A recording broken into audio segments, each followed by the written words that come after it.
Hello दोस्तों, कैसे हो आप लोग। आशा करता हूँ कि आप लोग ठीक होंगे। जैसा कि आप स्क्रीन पर देख पा रहे होंगे, गांधी युग। आज हम इस वीडियो में कवर करेंगे गांधी जी से बनने वाले जो भी महत्वपूर्ण प्रश्न हैं, जो पीपीएससी बार बार प्रश्न पूछता है, उन सभी को आज हम कवर करेंगे। चलिए शुरू करते हैं गांधी युग से संबंधित बहुत ही महत्वपूर्ण टॉपिक को। गांधी युग की पृष्ठभूमि और इनकी जो भी कार्य बिहार से संबंधित हो या देश से संबंधित हो, इन सभी को कवर करेंगे ताकि हमारा एग्ज़ाम में कोई भी प्रश्न छूटे ना। सबसे पहले हम जानते हैं गांधी जी का जन्म के बारे में। तो गांधी जी का जो जन्म हुआ था वो 2 अक्टूबर 1869 को पोरबंदर, गुजरात में। गांधी जी का जन्म कब हुआ था? 2 अक्टूबर 1869 को। वहीं इनके पिताजी का नाम था करमचंद गांधी, माता पुतलीबाई गांधी। वहीं पत्नी का जो नाम था कस्तूरबा गांधी। 13 वर्ष दोनों की एज थी। कस्तूरबा गांधी, जैसे आपने स्कूलों का नाम सुना होगा, तो महात्मा गांधी की पत्नी के नाम पर ही है। जब यह डरबन से प्रिटोरिया यात्रा के दौरान बीच में एक जगह था जिसका नाम था मैरिसबर्ग, वहाँ से उनको उतार दिया गया था। यह बात साउथ अफ्रीका की है। उसके बाद हम देखेंगे कि पढ़ाई करने के लिए यह कहाँ गए। 1889 से 81 बैरिस्टर बनते हैं। पढ़ाई मतलब ये की है, बैरिस्टर बनते हैं इंग्लैंड में। बैरिस्टर कहाँ बनते हैं? इंग्लैंड में। वहीं यह दक्षिण अफ्रीका गए थे 1893 में। 1893 में कहाँ गए थे गांधी जी? दक्षिण अफ्रीका। इनको एक व्यापारी मिलते हैं जिनका नाम होता है दादा अब्दुल्ला। दादा अब्दुल्ला एक मुस्लिम व्यापारी है जिनसे गांधी जी की मुलाकात होती है। यह प्रश्न पूछा जाता है कि गांधी जी ने किस मुस्लिम व्यापारी से मुलाकात की, तो उनका नाम हो गया दादा अब्दुल्ला। गांधी जी दक्षिण अफ्रीका कब जाते हैं? 1893 में। अब हम यहाँ से एक एक प्रश्न आपके लिए बहुत ही इम्पोर्टेंट बनता है, आप इसे बहुत ही अच्छे से याद करेंगे। यहाँ पर आप देख सकते हैं स्क्रीन पर कि 1894 में नटाल इंडियन कांग्रेस एस्टेब्लिश करते हैं। कहाँ? तो साउथ अफ्रीका में। बहुत ही प्रश्न पूछा जाता है इसमें। जितना भी आप टॉपिक को देखेंगे, जितना भी आप प्रश्न को देखेंगे, ये सारे प्रश्न बीपीएससी में बार बार पूछे गए हैं। जस्ट आप देखेंगे द इंडियन ओपिनियन, टीआरई 3 या टीआरई 2 का यह क्वेश्चन है। 1903 में द इंडियन ओपिनियन न्यूज़पेपर है, यह गांधी जी का है। यह पूछा गया था द इंडियन ओपिनियन किससे संबंधित है, तो गांधी जी। वहीं 1904 में फिनिक्स आश्रम साउथ अफ्रीका में मतलब एस्टेब्लिश करते हैं। 1906 में सत्याग्रह का प्रथम प्रयोग करते हैं साउथ अफ्रीका में। गांधी जी का प्रथम प्रयोग साउथ अफ्रीका में होता है 1906 में। वहीं हम बात करें 1909 में हिंद स्वराज। हिंद स्वराज पुस्तक लिखते हैं, गांधी जी की पुस्तक है हिंद स्वराज, 1909 में लिखते हैं। यहाँ से जो बार बार प्रश्न पूछे गए हैं वो पूछा गया है इससे कि द इंडियन ओपिनियन न्यूज़पेपर किनका है, तो गांधी जी का हो गया। हिंद स्वराज बुक किनका है, तो गांधी जी का हो गया। ये बहुत ही इम्पोर्टेंट टॉपिक है क्योंकि बीपीएससी इस तरह के क्वेश्चन को बार बार पूछा है। हम बात करते हैं 9 जनवरी 1915 को भारत आए। गांधी जी दक्षिण अफ्रीका कब गए? 1893 में। वहीं भारत आते हैं 9 जनवरी 1915 को, इसलिए हम सभी 9 जनवरी 1915 को प्रवासी दिवस भी मनाते हैं। टीआरई 3 का यह क्वेश्चन है, आप देख सकते हैं टीआरई 3 का यह क्वेश्चन है कि गोपाल कृष्ण गोखले, महात्मा गांधी जी के गुरु का नाम क्या था, तो गोपाल कृष्ण गोखले। गोपाल कृष्ण गोखले महात्मा जी के गुरु का नाम है। बहुत ही इम्पोर्टेंट प्रश्न है जो कि टीआरई 3 में यह क्वेश्चन 1 to 5 में पूछा गया है। वहीं हम बात करते हैं साबरमती आश्रम की, तो 1916 में स्थापना की इनकी। महात्मा जी भारत आते हैं 9 जनवरी 1915 को साउथ अफ्रीका से। इनका पहला जो दौरा होता है उस समय वो प्रथम विश्व युद्ध का काल होता है, जिस समय भारत में गांधी जी आए, फिर वो जगह जगह पे जा रहे थे। उस समय जो युद्ध चल रहा था, विश्व युद्ध मतलब प्रथम विश्व युद्ध का दौर था। वहीं भर्ती करने वाला सर्जेंट भी कहा जाता है इनको। बहुत ही इम्पोर्टेंट टॉपिक है यह, इसे आप अच्छे से कवर करेंगे। 1917 चंपारण सत्याग्रह। चंपारण सत्याग्रह, अब गांधी जी बिहार में आ जाते हैं। यह संबंध जो होता है सत्याग्रह तिनकठिया प्रणाली से होता है। महात्मा की उपाधि भी इनको यहीं मिलती है, ऐसे उनको गांधी करके जाना जाता है। महात्मा की उपाधि इनको यहाँ मिलता है चंपारण सत्याग्रह में। और यह किसके प्रति मतलब वहाँ पे क्या जुल्म किया जा रहा था कि तीन कठिया जो प्रणाली था उसके खिलाफ थे। 1918 में अहमदाबाद मिल आंदोलन होता है, अहमदाबाद मिल आंदोलन होता है। वहीं 1918 में खेरा आंदोलन भी होता है। अब हम बात करते हैं खिलाफत आंदोलन की, तो यह 1919 से 1922 के बीच में होता है, 1919 से 1922 के बीच में। इसमें सभी प्रश्न बहुत ही इम्पोर्टेंट है, बार बार प्रश्न पूछे गए हैं इसमें बीपीएससी के माध्यम से। असहयोग आंदोलन होता है 1920 से 1922 में, और इसको पारित होता है कब? नागपुर अधिवेशन दिसंबर 1920 में।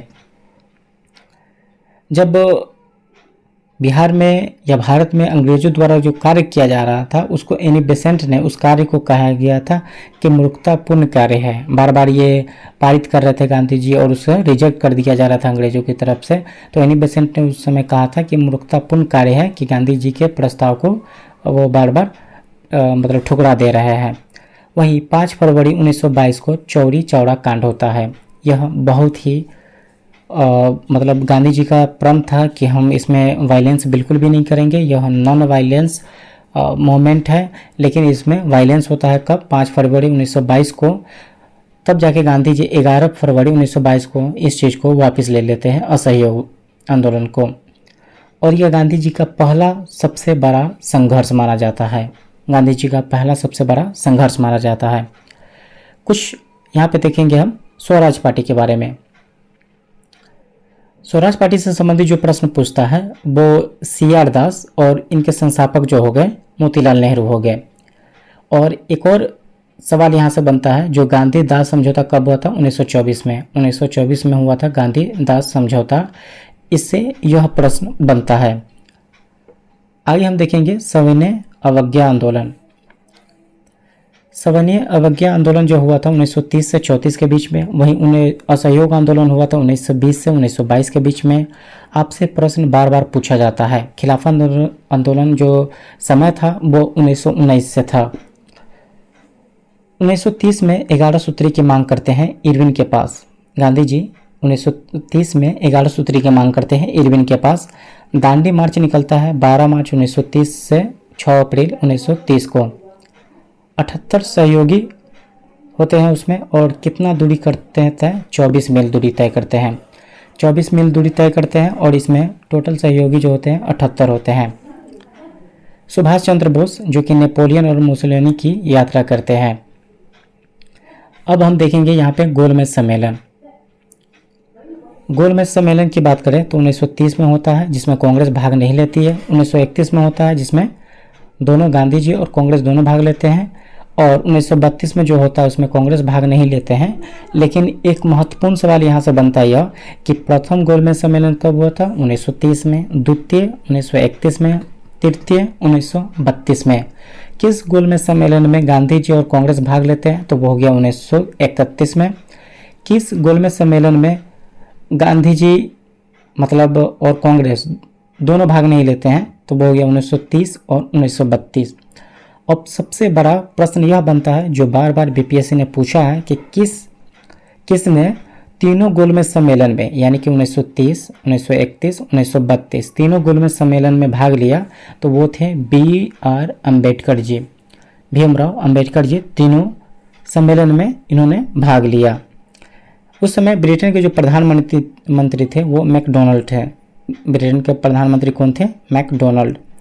अब इसमें बात होती है कि जब भीमराव अम्बेडकर जी इसमें भाग ले रहे थे तो उस समय उन्होंने बात किया कि दलितों के लिए अलग से चुनाव हो। और सबसे पहले जो बात हुआ था 71 सीट पे यानी 71 सीट पे बात हुई थी। आगे बढ़कर यह 147 हो गया था। भारत में तीनों गोलमेज सम्मेलन में भाग लेने वाले व्यक्ति कौन थे? तो भीमराव अम्बेडकर। दलितों के लिए अलग सीट पहले बार में मांग किया गया जो कि 71 सीट मिला, वहीं उसको बढ़ाकर 147 सीट कर दिया गया था। एक और प्रश्न जो बनता है यहाँ से वो सबसे इम्पोर्टेंट प्रश्न यह है कि पूना पैक्ट समझौता कब हुआ? तो 26 सितंबर 1932 को गांधी जी और भीमराव अम्बेडकर के बीच में। अब आप स्क्रीन पर देख पा रहे होंगे व्यक्तिगत सत्याग्रह 1940 में। आप सभी इस डेट को अच्छे से याद करें। कभी कभी आपको इसको क्रोनोलॉजी में मतलब सजाना पड़ता है कि कौन सा आंदोलन पहले हुआ, इसको एक सीक्वेंस में सजाइए आप। जैसे मैं आपको बता दूं, खिलाफत आंदोलन 1919 से 1922 चला, वहीं असहयोग आंदोलन 1920 से 22। तो यानी अब सबसे पहले खिलाफत आंदोलन, उसके बाद असहयोग आंदोलन, फिर उसके बाद आता है सविनय अवज्ञा आंदोलन, फिर आता है व्यक्तिगत सत्याग्रह। प्रथम सत्याग्रही व्यक्ति कौन थे? विनोबा भावे थे। दूसरे थे जवाहरलाल नेहरू और तीसरे थे इब्राहिम दत्त। आप तीनों सत्याग्रही को याद करेंगे। प्रथम सत्याग्रही कौन थे? तो विनोबा भावे, प्रथम विनोबा भावे, द्वितीय जवाहरलाल नेहरू और तीसरे थे इब्राहिम दत्त। इसमें सबसे ज़्यादा अगर प्रश्न पूछा जाता है तो यह कि व्यक्तिगत सत्याग्रह के दूसरे व्यक्ति कौन थे? तो वो जवाहरलाल नेहरू। इसमें एक नारा दिया गया था, जैसे दिल्ली चलो के नाम से भी जाना जाता है। दिल्ली चलो का नारा इसी व्यक्तिगत सत्याग्रह में मिला था, जिसमें मतलब एक नारा दिया गया था व्यक्तिगत सत्याग्रह में, दिल्ली चलो, और यह महाराष्ट्र के पुनार से शुरू हुआ था। कहाँ से शुरू हुआ था? पुनार से, और इसमें नारा आया था दिल्ली चलो से। अब हम बात करते हैं भारत छोड़ो आंदोलन। भारत छोड़ो आंदोलन 1942। क्रिप्स मिशन, जो दिवालिया बैंक का चेक, गांधी जी ने इन्हें कहा। क्रिप्स मिशन जब भारत में आया तो गांधी जी ने इसे कहा दिवालिया बैंक का चेक है यह। शुरुआत यह होता है 8 अगस्त 1942 को। अगस्त क्रांति के भी नाम से जाना जाता है। भारत छोड़ो आंदोलन 1942 को अगस्त क्रांति के भी नाम से जाना जाता है। वहीं यह शुरुआत होती है मुंबई से। कहाँ से शुरुआत हुई? मुंबई से शुरुआत हुई, और दिनांक था 8 अगस्त 1942 को। उसके बाद अंग्रेजों इसे बुखला जाते हैं और चलाता है ऑपरेशन जीरो, जिससे सभी लोगों को अरेस्ट किया जाता है, जिसमें गांधी जी को अरेस्ट करके आगा खां पैलेस में रखा जाता है। ऑपरेशन जीरो के तहत गांधी जी को जब गिरफ्तार करता है अंग्रेज, तो कहाँ रखते हैं? आगा खां पैलेस, मुंबई में। वहीं गांधी जी की मृत्यु होती है 30 जनवरी 1948 को। यह था गांधी युग से संबंधित जो महत्वपूर्ण प्रश्न, जो बीपीएससी बार बार प्रश्न को पूछता है, उनसे संबंधित हमने सारे टॉपिक को, सारे क्वेश्चन को कवर किया है। ऐसे में आप सभी क्वेश्चन को याद करेंगे ताकि आप अपना एग्ज़ाम अच्छे से स्कोर के साथ पास कर सकें। अब हम अगले टॉपिक में बात करेंगे एक नई टॉपिक के साथ, ताकि आपको सीखने में और पढ़ने में चीज़ें आसान लगे। आप अपनी तैयारी को कंटिन्यूसली रखेंगे। बीपीएससी ने अपना एग्ज़ाम अनाउंस कर दिया है, जो कि आपको दिसंबर में एग्ज़ाम होने वाले हैं। वहीं परीक्षा फल का डेट भी घोषित कर दिया गया है, लेकिन सीटें बहुत कम है, इसलिए कंपटीशन बहुत टफ और हाई होने वाला है। ऐसे में आप सभी से मैं एक ही बात कहूँगा कि आप अपनी तैयारी को बहुत ही बेहतरीन तरीके से करें, ताकि आप अपना एक सरकारी सीट पक्का कर सकें। चलिए मिलते हैं हम नेक्स्ट वीडियो में। इस वीडियो को अगर आप देख रहे हैं तो ज़रूर शुरू से लेकर अंत तक देखें, ताकि आप अपना इस जो है मतलब हिस्ट्री पोर्शन को अच्छे से कवर कर सकें।